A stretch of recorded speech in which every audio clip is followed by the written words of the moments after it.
안녕하세요, 여러분. 이제 대통령 선거가 얼마 안 남았는데요. 다들 투표하실 계획이신가요? 저는 일이 바빠서 사전투표를 할까 고민 중이랍니다. 이제 선거까지 얼마 안 남아서 다들 무슨 말만 번지르르한 공약을 내걸었나 한번 이제 살펴볼까 해가지고 이렇게 영상을 켰습니다. 우선 이재명 공약부터 먼저 살펴보면 이런 공약을 내세웠는데요. 여러 가지 공약들 중에 외교 안보 공약이라고 말을 했는데 국익 중심 실용 외교, 글로벌 선도, 최첨단 방위 산업, 스마트 강군이 지키는 든든한 외교 안보 강국이라는 걸 이제 공약으로 내세워주셨는데, 아니 주한미군 철수시키려고 하고 간첩들도 못 잡아 넣게 하는데 그게 어떻게 외교 안보를 생각하는 사람이 내거는 공약일까요? 그리고 아무것도 못하게 한 사람이 무슨 외교 안보에 대해서 이야기를 할 수 있을까라는 의문이 드는데요. 실제로 각계각층에 간첩을 엄청 심어놨잖아요, 북한이. 근데 그거를 색출 못하게 막은 게 누구야? 누군데 이런 공약을 내세웠는지 알 수가 없네요. 이해충돌과 갈등을 합리적으로 조정하고 세계의 모범이 되는 민주주의 강국이라는데, 어느 민주주의인데? 무슨 민주주의야? 인민민주주의세요? 왜 제일 중요한 자유를 항상 빼놓고 이야기하는지 모르겠어요, 진짜. 이래서 좌파랑 우파의 차이점이 자유를 붙이냐 안 붙이냐의 차이인데 누가 봐도 보이죠. 아니 인민민주주의도 민주주의라니까? 근데 앞에 이제 자유가 붙냐 안 붙냐에 따라서 엄청나게 큰 차이를 갖고 있는데 이걸 모른다?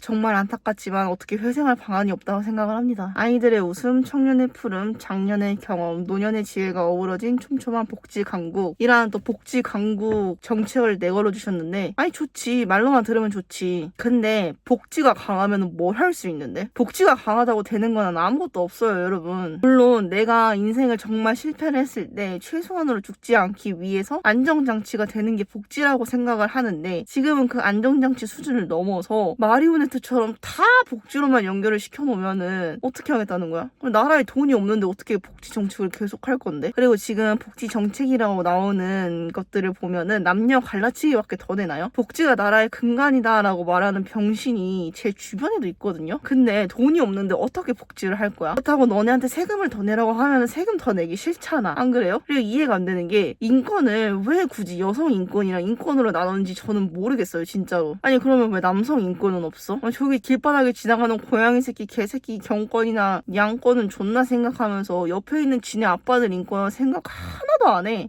지네 아빠 카드 받아 쓰고, 아빠가 벌어온 돈으로 생활하고, 아빠가 벌어서 산 집에서 생활을 하고, 아빠가 사준 차도 타고, 아빠 카드로 기름도 넣고, 아빠 카드로 장도 봐서 밥도 해먹어. 근데 심지어 아빠한테 용돈도 받아서 해외여행을 다녀. 근데 왜 옆에 있는 아빠 인권을 신경 하나도 안 써줘? 왜 엄마한테만 그렇게 감정이입을 해? 저도 이런 게 이해가 안 된다는 거예요. 그리고 페미하는 애들이 이재명 지지를 많이 하더라고요. 말로는 이제 여성 인권을 생각한다 하는데, 아니 말로 못할 사람이 누가 있어, 안 그래요 여러분? 그리고 뭐 김문수나 이준석이 페미들을 많이 까는 내용을 이야기를 한다, 그래가지고 나는 이재명을 지지를 한다라고 실제로 얘기하는 사람들도 있어요. 정말로 진짜 여러분 싫어요 이거. 근데 제가 진짜 장담할 수 있는데 이재명은 단 한 번도 여성 인권에 대해서 생각을 한 적이 없는 사람이에요. 여성 인권에 대해서 생각을 한다는 사람이 김무성 그렇게 잡아 돌리고 형수를 그렇게 찢어요? 도련님 거기는 찢지 말아주세요. 이게 왜 나왔겠어요 여러분, 안 그래요? 이걸 모르는 척 하는 건지 아니면은 진짜로 몰라서 그러는지 알 수가 없네요. 그리고 이제 이준석을 보면은 사실 대통령감이 아니라고 저는 그냥 생각을 해요. 토론 잘하죠. 근데 토론을 잘한다고 대통령이 되면은 토론 잘하는 아무나 데려다가 앉혀놓고 너 대통령이야 하면 대통령 하게? 그게 아니잖아요 여러분. 그래서 선거 공보를 읽어보면 웃긴 게, 자기가 노무현 전 대통령의 뜻을 이어받아서 정치를 하고 싶다라고 이야기하는데 노무현 대통령은 한 번도 우파였던 적이 없어요. 그리고 이제 글을 읽어보면, 출발선이 불공정해 사회 진출에 어려움을 겪는 청년에게는 출발 자금을 지원하고, 좁은 집에서 시작해 점점 넓혀가는 가족에게는 그 노력만큼 보상을 드릴 수 있는 나라를 만들겠습니다. 교사, 의사, 경찰 등 전문직 종사자들이 자부심을 지킬 수 있도록 돕고, 창업과 연구를 하다가 규제의 문턱에 가로막힌 사업가 연구자에게는 기회의 문을 활짝 열어놓겠습니다. 불황 속의 주택담보대출 원금과 이자를 함께 갚느라 힘겨운 가장에게는 잠시 숨을 고를 기회를 드리겠습니다. 연금 구조를 완전히 개혁해 미래 세대가 과연 연금을 받을 수 있을까 하는 불안을 말끔히 걷어내겠습니다. 아니 문재인 때 지금 국고 다 털려가지고 윤석열 때도 뭐 아무것도 못해가지고 있었는데 국고 남아있어요? 국고 남아있어서 저는 얘기하는 거야? 그리고 그 출발선이 불공정하다 나눈다는 거를 무슨 기준으로 나눌 건데? 저는 지금도 복지 혜택을 되게 많이 주고 있다고 생각하는 사람 중 한 명인데 이게 우리한테 어떻게 돌아올지 생각을 안 하시나요? 지금 보면은 점점 고령화 사회로 진입을 하면서 연금 바닥 나가죠. 근데 그 연금 개혁 제대로 안 해요. 왜? 이제 자기네들이 연금을 받을 때니까. 그 혜택 당연히 포기 못 하겠지. 근데 자기네들은 대출도 잘 나와서 자기 때는. 그래놓고 뭐 이제 미래 세대들을 위해서 서울 좋은 말만 가득하면은 뭐 누가 좋다고 얼씨구 나오고 뽑아줄 것 같아요? 우리까지는 어떻게 받을 수 있다라고 이야기를 하는데 그럼 우리 밑에 애들은 어떡하고? 걔네는 한 사람이 적어도 4명 이상을 먹여 살려야 돼요. 애도 안 나는 판국인데 노인들은 세금도 안 내. 그럼 결국 복지가 뭐가 없어요.